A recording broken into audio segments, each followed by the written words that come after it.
मंगलम मंगलमय मंगलकरण वीतराग विज्ञान नमो ताहि जाते भय अरहंतादि महान। करि मंगल करि हो महाग्रंथ करण के काज। जाते मिले समाज सब पावे निज पद राज।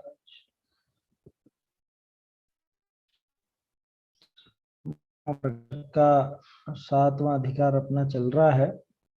अपनी गलतियां बताने वाला और मान्यता सुधारने वाला अधिकार है। इसमें निश्चयाभासी, व्यवहाराभासी और उन दोनों का मिश्रित एक उभयाभासी, इन तीनों की बात पूरी हो गई। तीनों में अपन ने देखा कि किस तरह से ये शास्त्रों को पढ़ करके, अध्यात्म ग्रंथों को पढ़ करके कैसे स्वच्छंदी हो जाता है, चरणानुयोग आदि के ग्रंथों को पढ़ करके कैसे इसके दिमाग में क्रियाकांड का भूत सवार हो जाता है। और अगर दोनों को पढ़ने का अभिप्राय रखता है, दोनों को सीखता है, निश्चय व्यवहार दोनों को बराबर संयुक्ति ग्रहण करना चाहता भी है, तो वहां भी किसी को कहीं और किसी को कहीं फिट कर लेता है। निश्चयाभास और व्यवहाराभास दोनों की झलक इसके उभयाभास में मिल जाती है। दोनों में मतलब वो जो उभयाभास है वो तो सोचता, वो सबसे ज्यादा खतरनाक है निश्चयाभास और व्यवहाराभास से। क्यों? क्योंकि उसको लगता नहीं है कि मैं कहीं गलती पर हूं। उसे लगता ऐसा है कि मैंने निश्चय और व्यवहार दोनों को ग्रहण किया है, मैंने जिनागम की आज्ञा को शिरोधार्य किया है, मैंने न निश्चय को छोड़ा न व्यवहार को छोड़ा, सभी तरह से हमने ग्रहण कर लिया, ऐसा समझता है। और हासिल कुछ भी नहीं हो पाता, ऐसे के ऐसे ही जीवन बीत जाता है और ये पर्याय पूरी हो जाती है ना। जो काम करने लायक था वो काम हो नहीं पाता, सम्यक दर्शन ज्ञान चारित्र प्राप्त नहीं कर पाता, अपनी मान्यता तक नहीं बदल पाता, ऐसी विपरीतता इसके चलती रहती है और ये दुर्दशा हो जाती है। तो ये तीनों प्रकरण अपन ने देखे। अब इसके बाद अंतिम प्रकरण है ना, अंतिम या अनंतिम कह लो, क्योंकि सम्यक तो सन्मुख है, फिर उसके बाद 5 लब्धियों का स्वरूप भी इसमें है। वो थोड़ी सी झलक दी है टोडरमल जी ने, विशेष विस्तार तो लब्धिसार क्षपणासार वगैरह ग्रंथों में टोडरमल जी पहले ही कर चुके थे, इसलिए यहाँ इतना ज्यादा नहीं दिया पंचलब्धि का। और वो अपना जो प्रयोजन भूत विषय है उसमें उससे इतना फर्क नहीं पड़ता। मैं ये नहीं कह रहा हूँ कि वो नहीं पढ़ना या वो कम काम का है, मैं तो ये कह रहा हूँ ठीक है, जो प्रक्रिया होती है उसको आप समझ लीजिए, इतना ही कर सकते हो। उसमें 5 लब्धियों में करोगे क्या आप? बुद्धिपूर्वक जो काम करने का है वो तो अभी तक दिखा चुके हैं कि मान्यता सुधारने का उद्यम करना यही असली पुरुषार्थ है, और किसी में आप कर नहीं सकते, क्योंकि वो लब्धियां तो सारी जो थी वो प्राप्त हो चुकी हैं, जो अपने आप मिल सकती थी। बाकी अब जो कुछ काम है वो अपने पुरुषार्थ के ऊपर निर्भर करता है। अपने पुरुषार्थ के अधीन वो फिर आगे का जो 5 लब्धियों का स्वरूप, कारण लब्धि वगैरह दिखाई है, वो सब बनती है।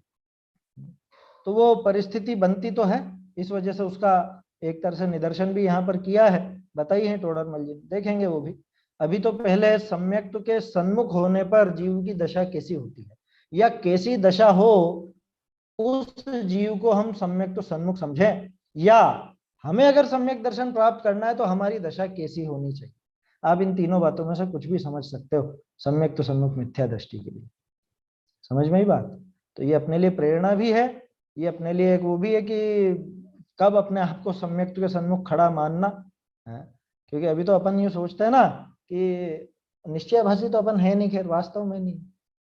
व्यवहाराभास हम स्वीकार नहीं करना चाहते, उभयाभास हम स्वीकार नहीं करना चाहते, जबकि वास्तव में पड़ा हुआ है वो। अपने को लगता है कि हम तो सम्यक तो सन्मुख हैं, ऐसा लगता है अपने को। अभी तो पता चलेगा है कि नहीं है।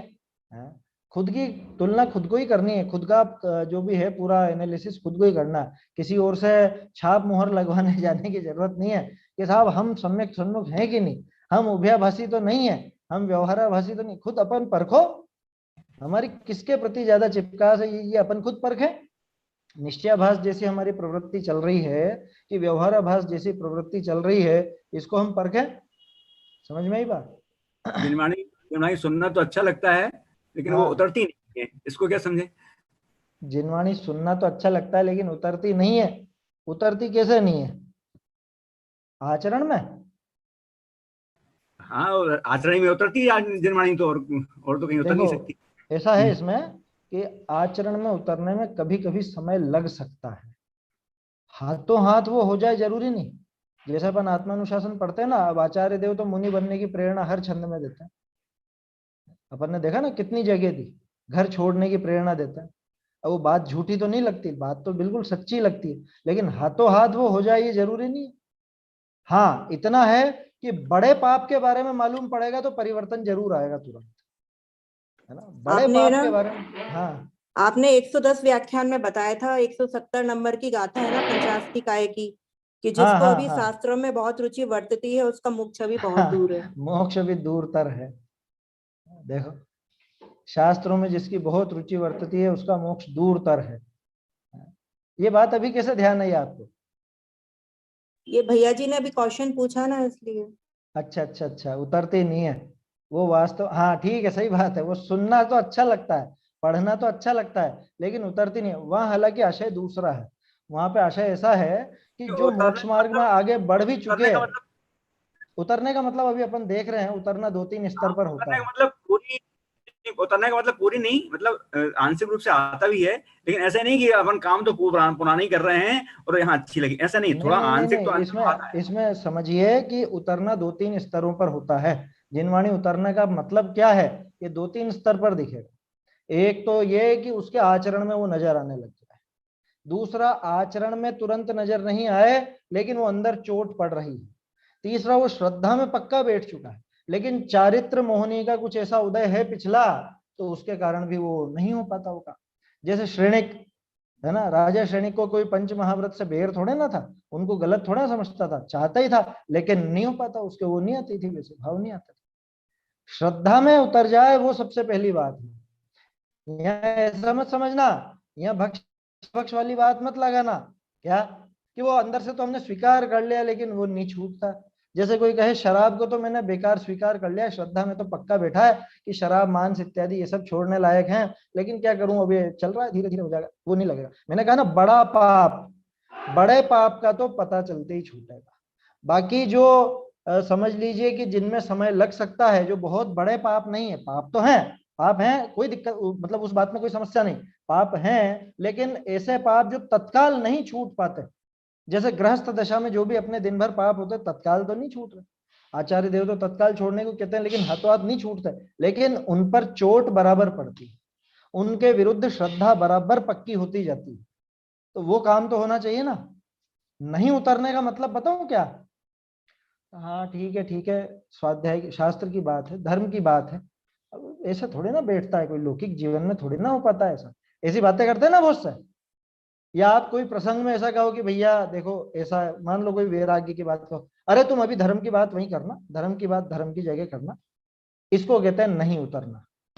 या फिर भक्ष अभक्ष की चर्चा चले और अपन बहुत गहराई तक अभक्षों की बात करने लगे, और फिर ओ ऐसे क्या सब कुछ खाना ही छोड़ देंगे क्या, ऐसे तो वो भी तो खाते हैं, ये भी करते हैं, वो भी करते हैं, बहानेबाजी करने लगे, तो समझ लेना हृदय में भी नहीं उतर रही। आचरण में तो उतरेगी ही नहीं, हृदय में भी नहीं उतर। समझ में ही बात? तो ये जो उतरने वाली बात है, ये दो तीन स्तर पर समझनी चाहिए कि भाई श्रद्धा में तो उतरे, जो गलत है उसको गलत तो स्वीकार करें। जैसे एक छोटा सा उदाहरण देता हूं, जब भी अभक्ष की चर्चा चलती है ना, द्विदल वगैरह की चर्चा चलती है, तो उसमें काफी विस्तार से मैं चर्चा करता हूँ, वो दूध वगैरह के बारे में और ड्राई फ्रूट्स वगैरह के बारे में भी है। यहाँ पे मेरे ख्याल से अपने इस मोक्षमा प्रकाशक के समय तो शायद नहीं हुई चर्चा, लेकिन वो द्विदल के बारे में बहुत विस्तार से चर्चा करते हैं। तो कुछ लोग क्या कहते हैं, हम नहीं मानते, हम नहीं मानते, दूध से हम नहीं मानते हैं। अरे तेरे मानने नहीं मानने से क्या फर्क पड़ता है? शास्त्र क्या कहते हैं ये हमको देखना है। समझ में ही बात? और हम नहीं मानते ये कोई बहाना नहीं है। आप ये कहो कि मुझसे अभी नहीं छूटता, दोष तो है, दोष तो स्वीकार करे कम से कम। अगर वो दोष ही उसमें स्वीकार नहीं करेगा तो उसके जीवन में भी कहां परिवर्तन नजर आएगा। इसलिए सबसे पहली बात कहां उतरेगी जिनवाणी, कि वो हृदय में उतरेगी, अंदर वो चोट करनी चाहिए, अंदर उसकी उस पर चोट पड़नी चाहिए अपनी मान्यता पर, तब तो कहो कि हाँ जिनवाणी उतरी तो है, अभी आचरण में आना बाकी है। आया समझ में? अभी बाहर नजर नहीं आ रही लेकिन अंदर में उतरी है उसमें, वो चोट पड़ रही है लगातार, वो चोट पड़ना जरूरी है, ऐसा है। और बाद में जब उस अंश में उतनी मात्रा में वो राग आदि घटते हैं और कषाएं घटती हैं तो बाहरी प्रवृत्ति में भी नजर आने लगता है, तब जाकर के नजर आने लगता है। समझ में आई बात? ऐसा है उतरने का, तो कि सुनते तो हैं। हाँ, अभी विभा जी ने कौन सी गाथा बताई, वो कौन सी? पंचास्तिकाय जी की 170वीं है ना, पंचास्तिकाय संग्रह 170, उसमें है वो कि जिसके भी बुद्धि शास्त्रों में लगती है उसका मोक्ष दूर तर है, जिसकी बुद्धि शास्त्रों में लगती है। वहां तो यूं है कि जो इसी में लग गया, बहुत पढ़ूं, ये पढ़ लूं, वो पढ़ लूं, ये सीख लूं, वो सीख लूं, इसी में दिमाग खपा रहा है, प्रयोजन भूत बात का विचार नहीं करता, उसका श्रद्धान नहीं करता, उस रूप आचरण नहीं होता, तो उसका मोक्ष दूर तर है, ऐसा समझना। वो मुख्य रूप से उनके लिए थी बात, मुनिराज के लिए, कि मुनि होकर के अपने आत्म कल्याण का छोड़ करके आत्म कल्याण का कार्य और ये शास्त्रों में ही लग जाता है, इनके निर्माण में, पढ़ने पढ़ाने में, इसमें उसका मोक्ष दूर तक। बोलो क्या कहोगे आप? पूरे शास्त्रों को पढ़ना मोक्ष दूर तर, कि जब उनके दूर तर बताए तो हमारे क्या नजदीक आ जाएगा इससे? याद कीजिए, मैं आपको कई बार कह चुका हूँ, बाबूजी जो कहा करते थे, बहुत पढ़ने से नहीं होगा, बहुत विस्तार से नहीं होगा, है ना। उनके आखिरी जन्मदिन की बात भी मैंने बताई थी आपको, जो तत्व चर्चा हुई थी। किसी ने कहा कौन सा शास्त्र पढ़ना चाहिए अब हमको, उन्होंने कहा नहीं होगा कुछ भी, जाओ तुम्हें भी पढ़ने पढ़ने पढ़ने की रुचि लग रही है, नहीं होगा। इतने वर्षों तक पढ़ा जो कम है क्या? आया समझ में? खैर, अभी अपनी भूमिका ऐसी है कि दूसरा राग भी वर्तता है, दूसरी कषाएं भी होती हैं और काम भी होते हैं, तो शास्त्र पढ़ने की अभी अपने से मना नहीं की जाएगी। वो भूमिका बात ही दूसरी थी, वो तो प्रश्नकर्ता भी दूसरा था, है ना। वो प्रश्नकर्ता वो था कि अब जिसको मुख्य रूप से आत्मा की बात ही मुख्य करनी चाहिए, तत्व विचार तत्व चिंतन ही मुख्य करना चाहिए, और फिर वो कि ये भी सीख लूं, वो भी सीख लूं, ये भी पढ़ लूं, वो भी पढ़ लूं, ऐसा जिसको बना रहता है अंदर में, उसको फटकार लगाई गई। तो कोई मन की बात नहीं कि उन्होंने भाषा बदल के वो पंचास्तिकाय की गाथा ही तो बोली है, और क्या कहा। तो इन सब दशाओं से बचने के लिए और ऐसी दुर्दशा हमारी ना हो, तो वो निश्चयाभास, व्यवहाराभास, उभयाभास, ये सब हमारा छूटना चाहिए और सम्यक दर्शन की तरफ कदम बढ़ाना चाहिए। अब सम्यक दर्शन की तरफ कदम किसके बढ़े हुए हैं, या कौन व्यक्ति सम्यक तो प्राप्त करने को तैयार है, यहाँ सम्यक तो सन्मुख मिथ्या दृष्टि, है ना, नया प्रकरण है। देखिए, अब सम्यक को सन्मुख जे मिथ्या दृष्टि तिनका निरूपण कीजिए, है ना। बड़ी की मात्रा कर लीजिएगा, उसमें छोटी की जगह छोटा सा सुधार है। सम्यक को सन्मुख माने, सन्मुख किसको बोलते हैं? सन्मुख बोलते हैं उसकी तरफ मुंह करके खड़ा हुआ। जैसे आप आपके मकान के दरवाजे के सन्मुख खड़े हो तो क्या करोगे, कि बस दरवाजे को देखने के लिए खड़े हैं हम, तो ऐसे दरवाजा खोल के सब अंदर प्रवेश करेंगे। दरवाजे के सन्मुख खड़े माने अब दरवाजे के अंदर प्रवेश किया जाएगा। ऐसे ही सीढ़ियों के सन्मुख खड़े हो आप, सीढ़ियों के सन्मुख क्या करोगे, सीढ़ियां गिनने के लिए खड़े होगा, हैं कि 1 2 3 4 5 6 कितनी सीढ़ियां हैं यहाँ पर। सीढ़ियां गिनने के लिए तो कोई खड़ा नहीं होता। सीढ़ियों के सन्मुख खड़ा है माने वो सीढ़ियां चढ़ करके उस मकान में प्रवेश करेगा। तो फिर जब मोक्ष महल की प्रथम सीढ़ी के सन्मुख आप खड़े हो, तो अब क्या करोगे कि उस सीढ़ी पर आरोहण करेंगे। कौन है मोक्ष महल की पहली सीढ़ी, कौन सी है? ये सम्यक दर्शन। आया समझ में? उसमें देखा था ना अपन ने, आत्मानुशासन ग्रंथ में आई तो थी, एक छंद आया था ना, मैं छंद का नंबर भूल गया, उसके अंदर थी वो बात कि मोक्ष की पहली सीढ़ी है ना, सोपानम मोक्ष मार्ग से, इस तरह से कोई छंद था, वो भूल गया मैं। तो वो मोक्ष की पहली सीढ़ी सम्यक दर्शन, कि जहां से आपका मोक्ष मार्ग प्रारंभ होता है, जहां से इस मोक्ष रूपी महल का दरवाजा दिखने लगता है, अभी सीढ़ी के सामने खड़ा नहीं रहता वो व्यक्ति, वो उसकी तरफ कदम बढ़ाता है, उसको कहते हैं सम्यक तो सन्मुख। लेकिन अभी चूंकि मिथ्या दृष्टि है तो इसलिए नाम दिया सम्यक तो सन्मुख मिथ्या दृष्टि। तो अब सम्यक को सन्मुख जो मिथ्या दृष्टि तिनका निरूपण कीजिए। अब देखना इसकी कैसी दशा हुई है। कोई मंद कषायादिक का कारण पाई, ज्ञानावरणादि कर्मणिका क्षयोपशम भया,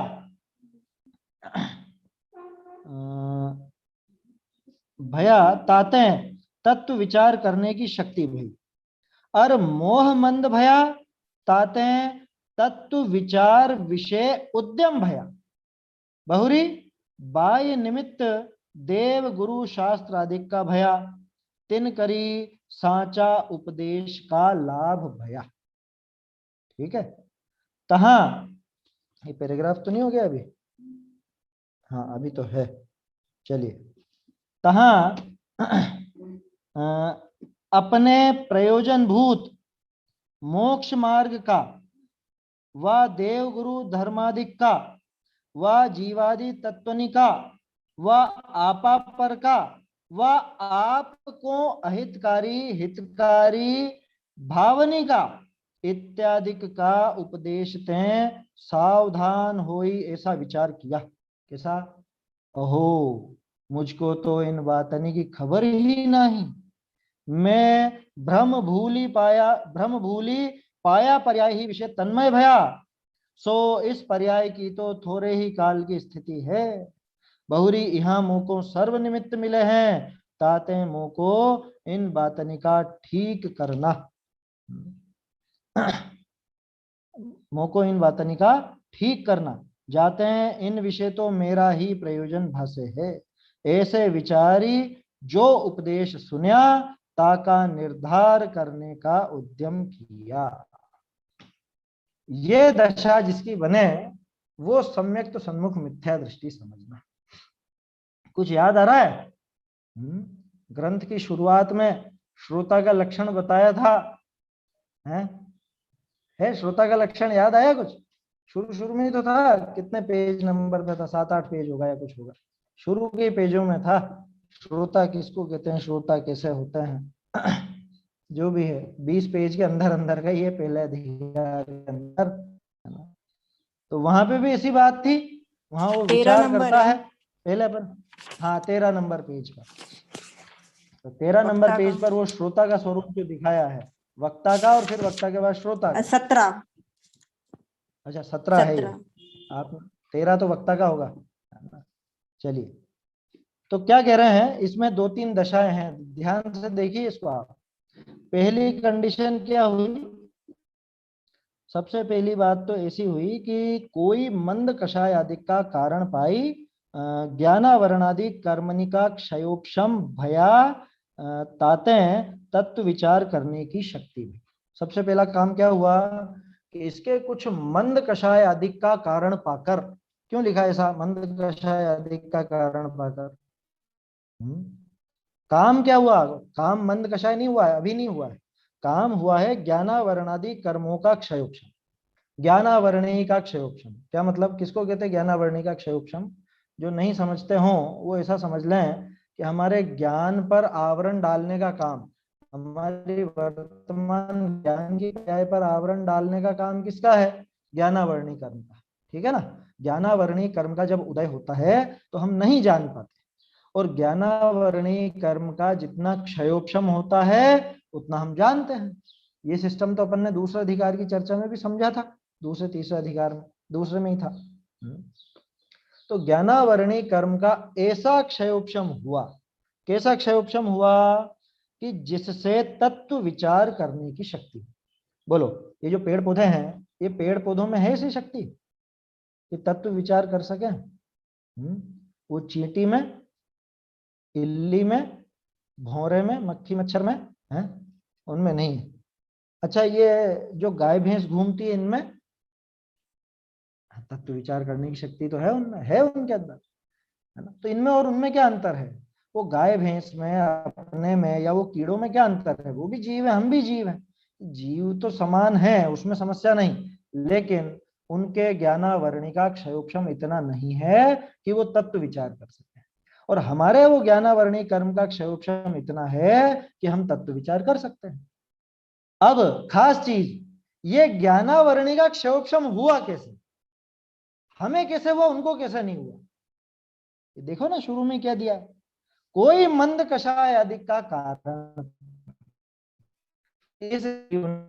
ऐसे मंद कषाय परिणाम किए थे कदाचित पिछले भव में या इसी भव में पहले, कुछ ऐसे मंद कषाय के, ये तो खैर इस भव के पहले की बात है, क्योंकि इस भव में तो शुरू से ही मिला है अपने को, इतना क्षयोक्षम तो शुरू से ही मिला ना, संगी पंचेंद्रीय पना कब से मिला? गर्भ से कि गर्भ के बाद, पैदा होने पर, कि वो 8 साल के हो गए तब?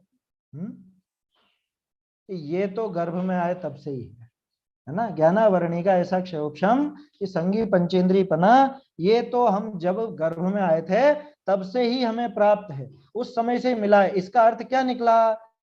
इसका अर्थ ये निकला कि पिछले भव में कभी ना कभी हमने कुछ कषायों की ऐसी मंदता की थी।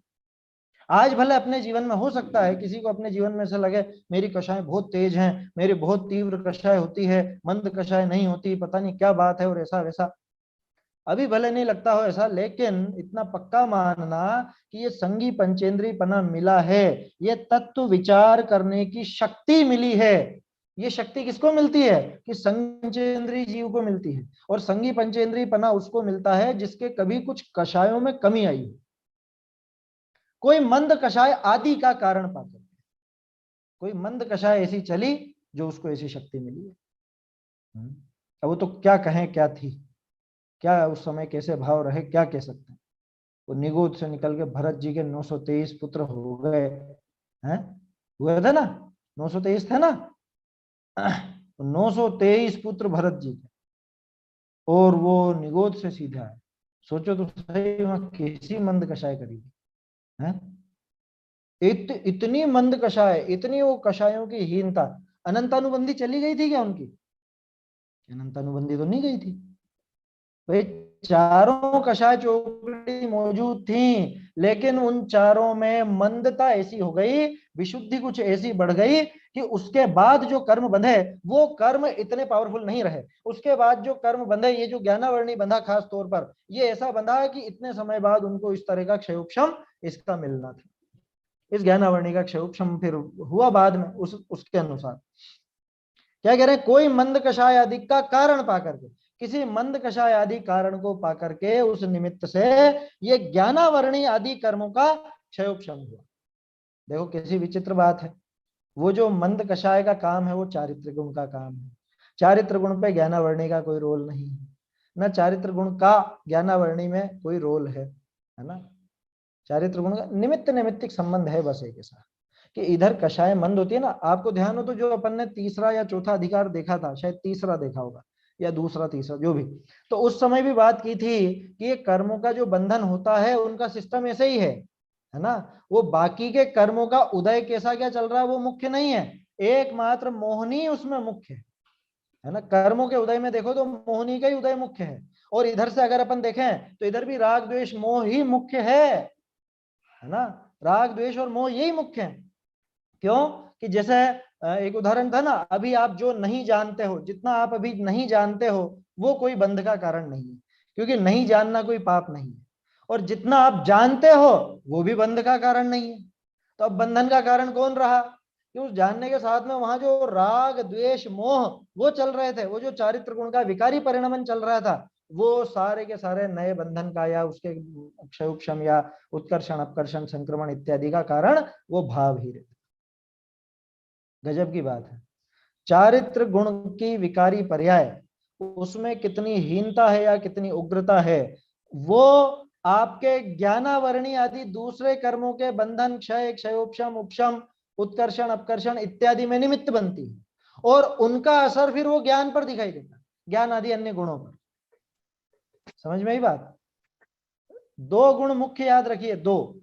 एक तो अपने वो श्रद्धा गुण जिसका विकारी परिणमन मिथ्यात्व, और एक ये चारित्र गुण जिसका विकारी परिणमन वो राग द्वेष। ये तीन से ही सारा का सारा ये सर्कल चलता है। बोलो भैया। हाँ, मैं कह रहा था बंध का जो कारण है वो भाव ही है या क्रिया भी है? क्रिया। हाँ, बंध का जो कारण है अभी आपने बताया हाँ, कि हाँ, वो भाव बंध का कारण है, हाँ। तो बंध का कारण जो है वो केवल भाव ही होता है या क्रिया भी होती है? क्रिया जीरो, क्रिया का प्रभाव जीरो है, जीरो। देखो एक जैसी क्रिया बताता हूं मैं आपको। एक गुंडा बदमाश था, उसने किसी व्यक्ति के पेट में चाकू मारा, ठीक है, चाकू से ऐसे पेट चीर दिया, ठीक है। और एक डॉक्टर है, उसने भी चाकू से पेट चीर दिया। बोलो क्रिया तो समान है ना दोनों की? क्रिया में अंतर है क्या? दोनों की क्रिया बिल्कुल समान है, लेकिन दोनों के परिणामों में जमीन आसमान का अंतर है। इधर इसको मारने का भाव चल रहा है, उसे बचाने का भाव चल रहा है। दूसरा उदाहरण अपने शास्त्रों का ले लो, वो शुकर और शेर का। दोनों की क्रिया लड़ने की थी, दोनों की क्रिया एक दूसरे को मारने की थी, दोनों ने एक दूसरे को मार भी दिया, लेकिन एक तो गया नरक, वो शेर तो गया नरक, और वो सुअर गया स्वर्ग। क्यों? क्योंकि वो शेर के भाव जो थे, परिणाम जो थे, वो तो मुनिराज को मारकर खाने के थे, और शुकर के जो भाव थे वो मुनिराज को बचाने के थे। तो क्रिया का फल तो बिल्कुल जीरो, क्रिया का फल जीरो पक्का मानना, बिल्कुल मत घबराना इसमें। क्या आप सोचो क्रिया का कोई फल नहीं? कि बिल्कुल भी फल नहीं। क्यों? क्योंकि क्रिया से कर्मों का कोई लेना देना नहीं है। क्रिया किसकी है? क्रिया तो द्रव्य की, शरीर की परिणति है।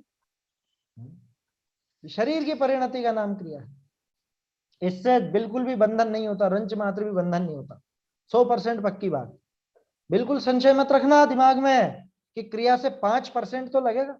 मान लो 100 की गिनती में अपन गिने तो क्रिया का 5 तो मानो, 1 तो मानो है, और परिणाम का मान लो बाकी का, और अभिप्राय का मान लो बाकी का, कि कुछ नहीं, क्रिया का जीरो, बिल्कुल जीरो, एकदम जीरो मानना।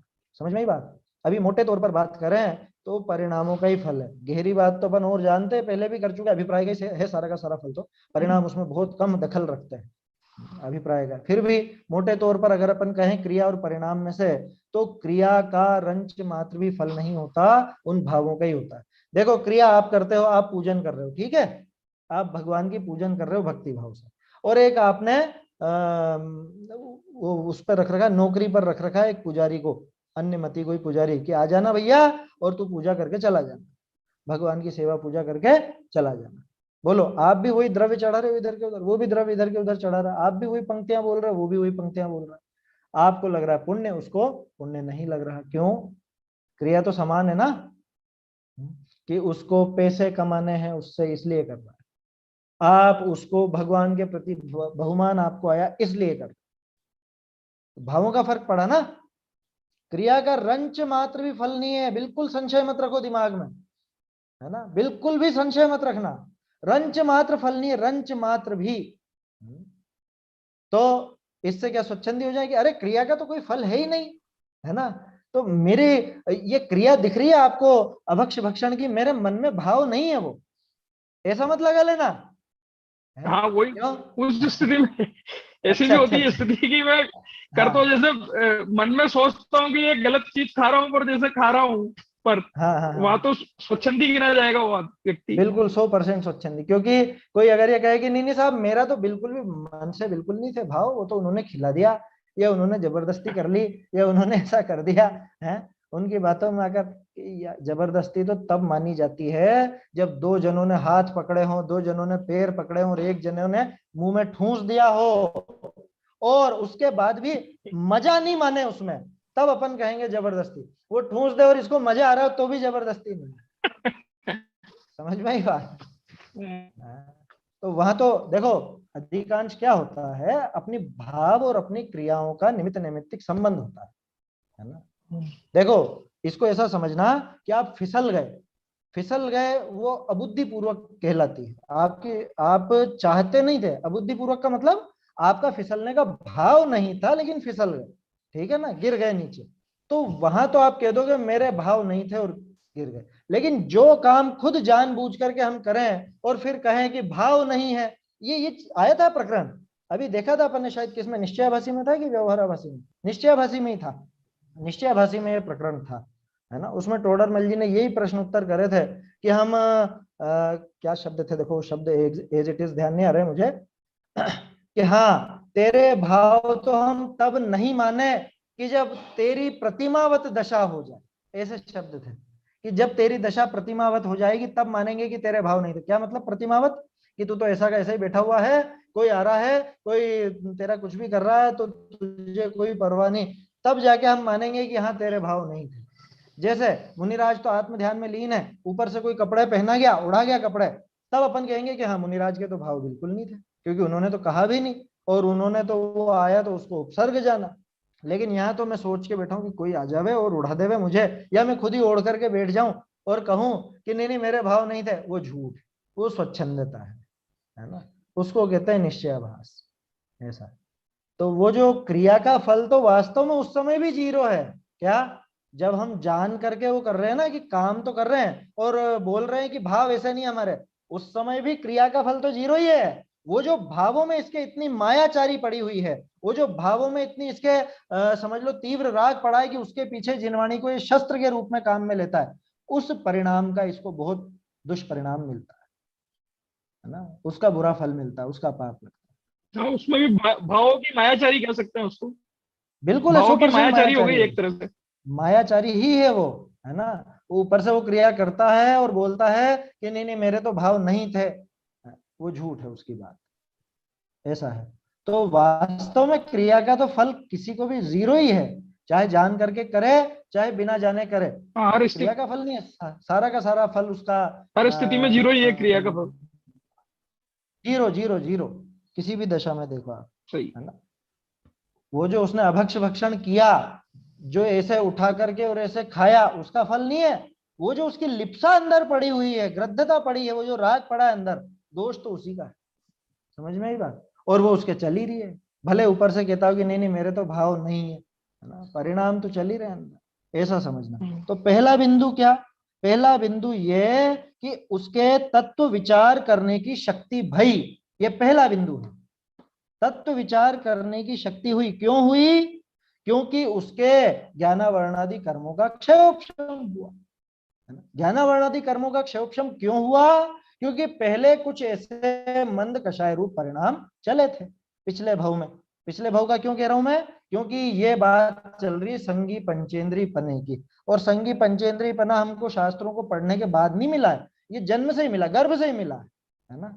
तो इसलिए पिछले भव में जो वो कुछ शुभ परिणाम हुए थे, कषायों की मंदता हुई थी, उनकी वजह से ऐसी दशा हुई कि उससे ज्ञानावरणादि कर्मों का क्षयोपशम हुआ, और वो क्षयोपशम इतना हुआ कि तत्व विचार करने की शक्ति प्रकट हुई।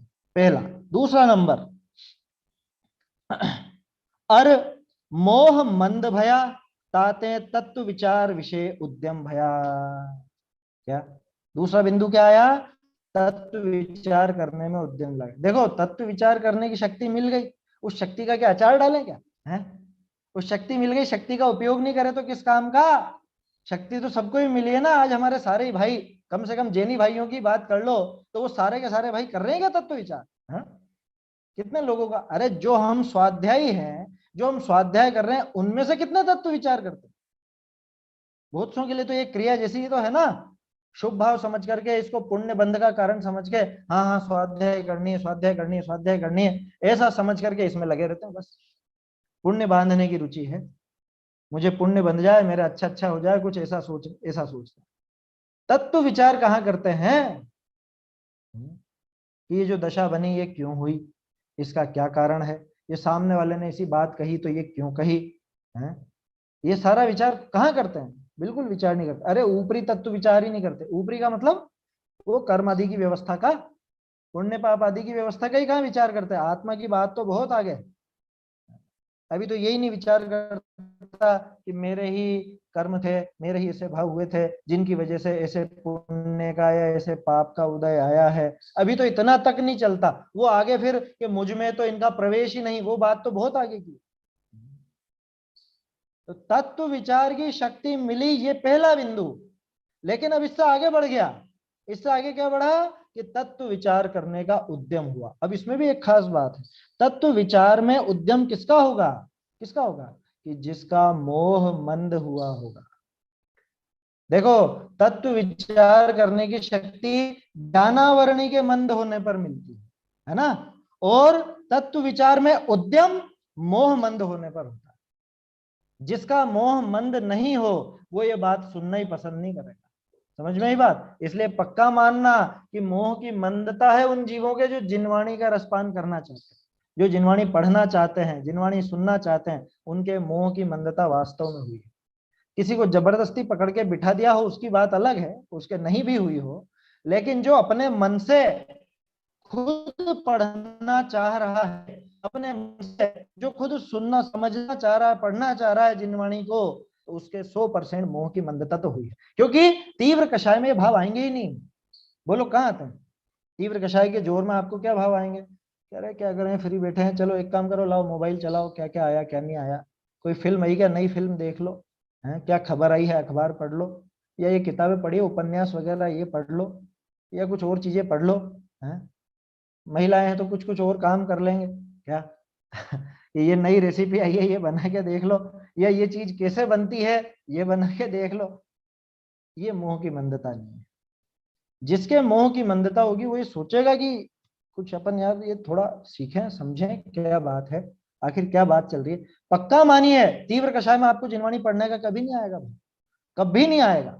आप खुद परख के देखो ना, खुद के भाव आज तक जो बने हैं, है ना। कुछ लोग ऐसे होंगे जैसे अभी सुनील कांत जी हैं, आप खुद बताते हैं कि अभी 2-4 साल से ऐसी रुचि हुई पढ़ने की, है ना। या और भी कोई जैसे जिनको सुनने की रुचि हुई है, वर्धमान भैया अभी जैसे थोड़े समय में आपको ये पढ़ने का भाव हुआ, सुनने का भाव हुआ, तो ये किस टाइम पर आपको भाव उठा था? उस टाइम तीव्र कषाय चल रही थी क्या? कोई तीव्र कषाय चल रही थी क्या? कुछ ना कुछ कषाय का ऐसा मंद उदय आया, और उस समय वो कषायों की मंदता हुई, तो आपके दिमाग में ये बात है कि यार थोड़ा अपने को पढ़ना सुनना चाहिए, समझना चाहिए है क्या चीज ये, समझे तो सही क्या क्या कहते क्या है।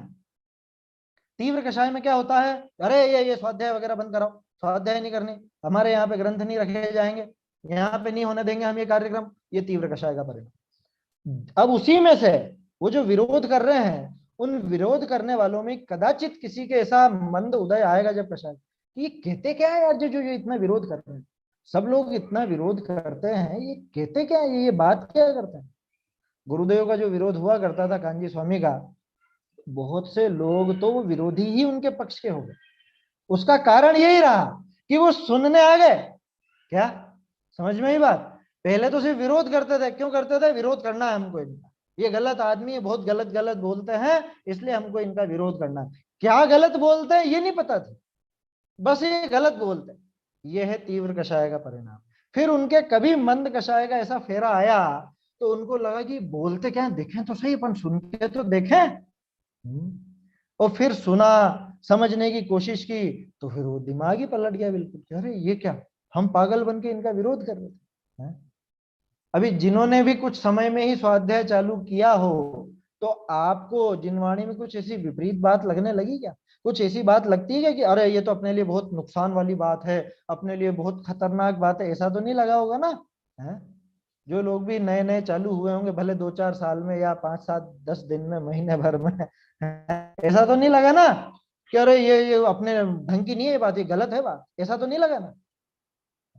तो मंद कषाय का उदय आया, उदय आया वो अलग बात, उदय तो कर्म की व्यवस्था, मंद कषाय रूप इसका परिणाम हुआ।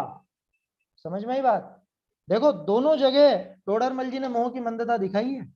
पहला बिंदु क्या था अपना, वो जानने की शक्ति, है ना, जानने की शक्ति, और क्या कहा था उसको, तत्व विचार करने की शक्ति। वो तत्व विचार करने की शक्ति का मूल कारण कौन था? मंद कषाय आदि, है ना, मंद कषाय आदि का कारण पा करके। अब यहां देखो दूसरे बिंदु में, दूसरा बिंदु क्या चल रहा है, मोह मंद हुआ, उससे तत्व विचार में उद्यम हुआ। यहां भी मोह की मंदता, मोह माने वही कषाय, है ना, मिथ्यात्व और कषाय, उन्हीं का नाम मोह है। मोह दोनों तरह का, दर्शन मोहनी, चारित्र मोहनी। तो ऐसा समझना कि वहां पे भी मूल कारण मोह की मंदता थी। किसमें किसमें मूल कारण? तत्व विचार करने की शक्ति मिलने में। तत्व विचार करने की जो आज हमको शक्ति मिली है, जो ऐसी सामर्थ्य प्राप्त हुई है, उसका मूल कारण भी मोह की मंदता। और ये जो तत्व विचार में उद्यम हुआ है, इसका मूल कारण भी मोह की मंदता है। दोनों जगह मोह की मंदता, ठीक है। मोह की मंदता, मोह मंद भया, ये दर्शन, ये उसकी बात नहीं चल रही, कर्म की बात नहीं चल रही है, ये बात चल रही है अपने भावों की, भाव मोह, है ना। हमारे जो मोह का मतलब मोह राग द्वेष तीनों लेना, मोह राग द्वेष तीनों लेना, दर्शन मोहनी भी ले लेना और चारित्र मोहनी भी ले लेना, ऐसा कह रहा हूं। तो वो वास्तव में उदय भी मंद हुआ है उनका, उनका उदय भी इस समय मंद चल रहा है, तो इसके ये जो मिथ्यात्व अनादिकाल का बंधा हुआ था ये भी अभी थोड़ा सा हल्का पड़ा है, अभी ये कोशिश करे तो ये हटाया जा सकता है। समझ में आई बात? अभी कोशिश करे तो हटाया जा सकता है, और वो राग द्वेष भी मंद हुआ है। ताते हैं तत्व विचार विषय उद्यम भया। तीसरा बिंदु बहुरी बाह्य निमित्त देव गुरु शास्त्र आदि का भया, ये किससे हुआ? इसका कारण कौन है? इसका कारण है वो पुण्य का उदय, साता वेदनी का उदय, ठीक है। लेकिन उसका कारण कौन? उस साता वेदनी के बंध का कारण कौन? कि वो मंद कषाय, पहले जो मंद कषाय हुई थी, पिछली बार जो शुभ परिणाम हुए थे, जो तो माने घूम फिर करके बात पूरी की पूरी उस मोह के ऊपर आ जाती है, दर्शन मोह और चारित्र मोह, कि कुछ अपने परिणामों में वो विशुद्धि हुई, कुछ अपने परिणामों में वो मोह मंद हुआ, तो उसके 3 फल देख लो। सबसे पहला फल जो पहले हुआ था पिछले भाव में जो मोह मंद हुआ था, उसका तो ऐसा हुआ कि ये ज्ञानावरणादि कर्म के क्षयोपशम से तत्व विचार करने जैसी बुद्धि मिल गई, ठीक है। ये पिछले भाव का किया हुआ मोह की मंदता। इस भाव में जो मोह की मंदता हुई है, उसका फल कि उस तत्व विचार में उद्यम होने लगा, ठीक है। और देखो वो एक कहावत है ना ऐसी, कि वो जो कोशिश करता है वो उसको सारे के सारे निमित्त भी कुछ मिलते जाते हैं, है ना, सब चीजें उसको मिल जाती है, अनुकूल मिल जाती है। क्या है वो कहावत, ऐसी कुछ अंग्रेजी में कहावत आती है ना, लक फेवर्स द ब्रेव, इस तरह से कुछ आती है ना, या फेट फेवर्स द ब्रेव, मतलब जो बहादुर होता है, जो मेहनत करता है, किस्मत भी उसका साथ देती है।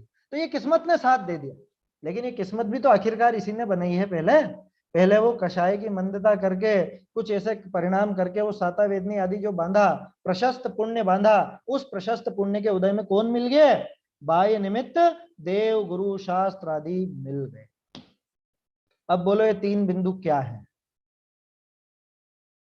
क्या चीज है? गौर से देखो क्या है ये 3 बिंदु।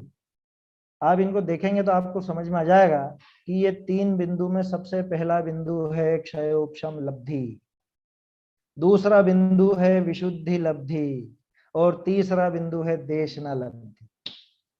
नहीं है? ये तीनों यही है ये।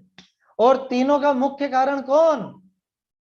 ये तीनों का मुख्य कारण मोह की मंदता, कषाय की मंदता, मिथ्यात्व की मंदता, ऐसा है ना। तीनों को आप गौर से देखोगे तो तीनों निकल करके आ जाएंगे। टोडरमल जी ने नाम नहीं लिया उनका अभी, नाम क्यों नहीं लिया?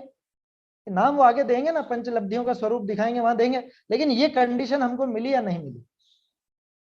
इसमें एक और बारीक बात है।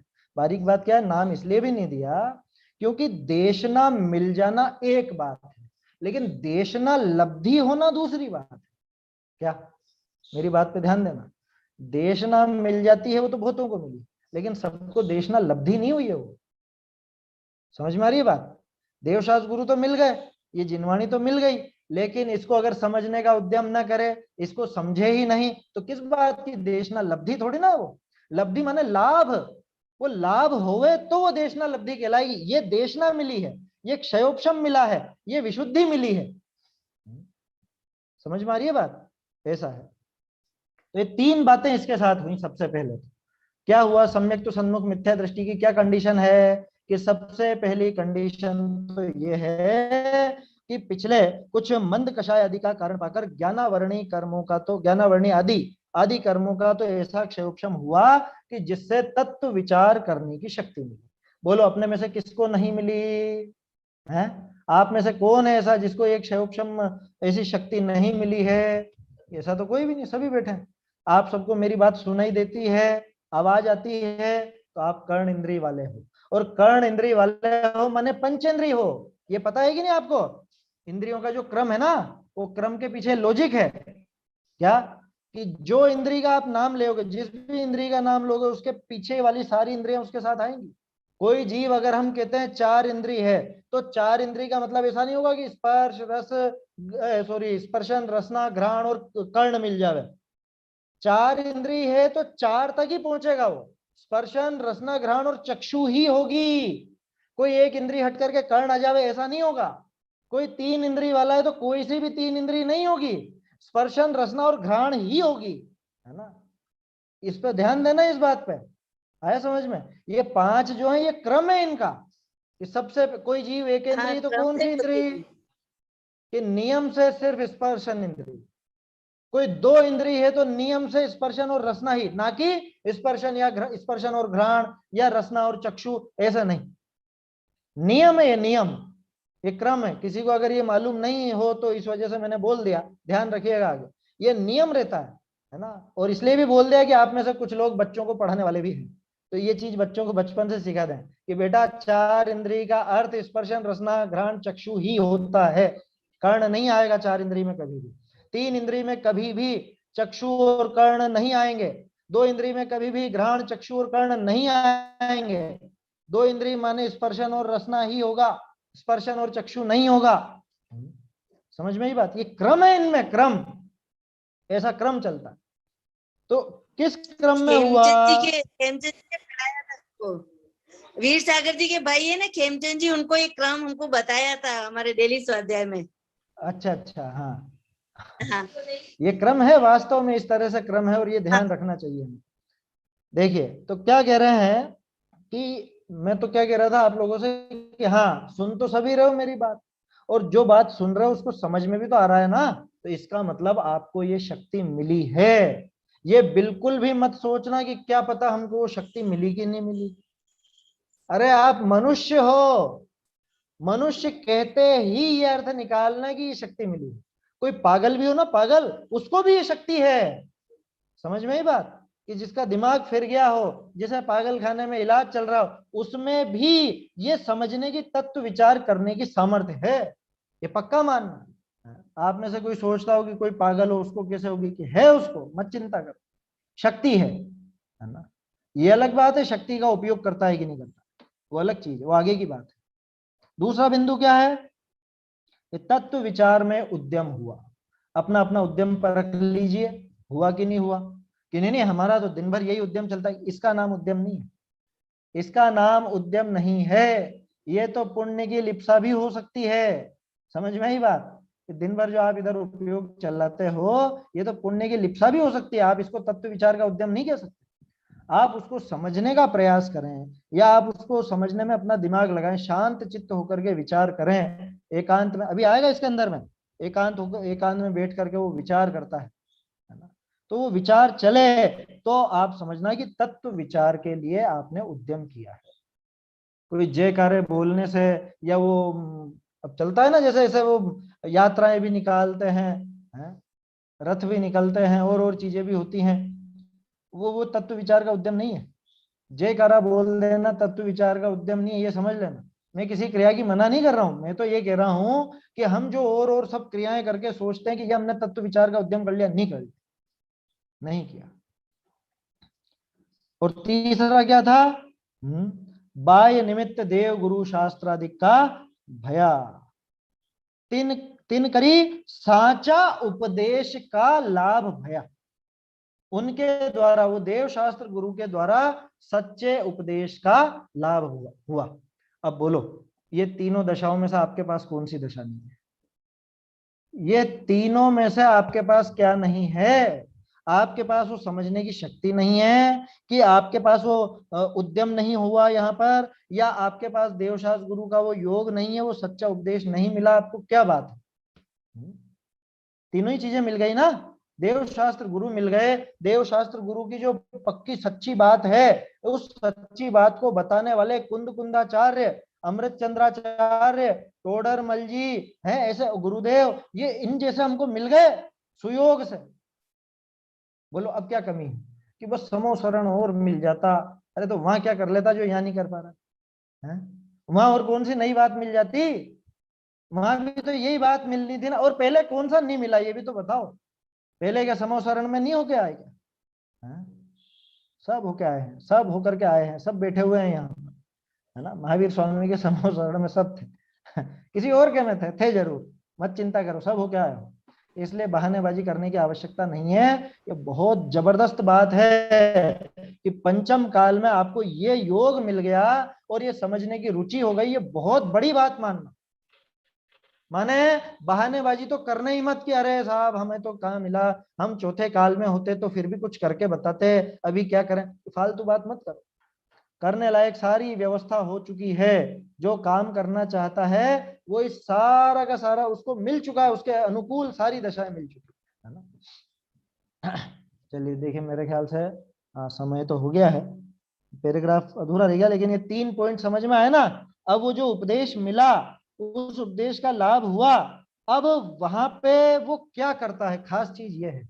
ये 3 कंडीशन तो हम सबको मिल गई, कितनी ही बार मिल गई, कोई पहली बार नहीं मिली, कितनी ही बार मिल गई। लेकिन इसके आगे जो काम बता रहे हैं, ये काम निर्धारित करेगा कि आपका पैर सम्यक्तु की तरफ आगे बढ़ रहा है या नहीं, उस पहली सीढ़ी पर आप रखने को तैयार हुए हो या नहीं हुए। ये अगला कदम जो है ये अपन कल देखेंगे, अभी तो समय हो गया अपना। निज निधि निज में बताई यह अनंत उपकार है, इसके लिए जिन वाणी माँ को वंदना शत बार है, वंदना शत बार है।